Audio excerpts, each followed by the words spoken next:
1 लाख रुपयाच्या खऱ्या नोटांच्या मोबदल्यात 3 लाख रुपये मूल्याच्या बनावट नोटा घेताना जळगावच्या दोघांसह रावेरच्या एकाला पोलिसांनी 2 दिवसांपूर्वी अटक केली होती।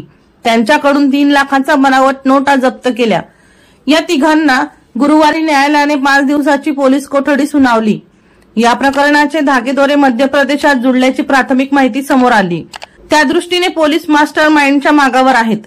नकली नोटा प्रकरणात बाजारपेठ पोलिसांनी अटक केलेल्या सय्यद मुशाहिद अली मुमताज अली राहणार उस्मानिया पार्क जळगाव याच्या विरुद्ध वरणगाव पोलिसात इसी ऍक्ट नुसार गुन्हा दाखल आहे।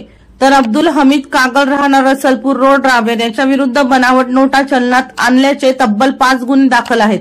MIDC जिल्हा पेठ जळगाव व मलकापूर येथे प्रत्येकी 1 तर जळगाव शहर पोलीस ठाण्यात 2 गुन्हे दाखल आहेत।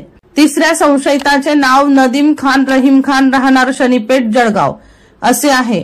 रावेरचा अब्दुल कागल हा जळगावचे सय्यद मुशाहिद आणि नदीम खान यांच्याकडून बनावट चलनी नोटा विकत घेण्यासाठी भुसावळात आला होता, पण पोलिसांनी तिघांना बेड्या ठोकल्या। वर्षा लोहार यांचा रिपोर्ट V1 लाईव्ह जळगाव।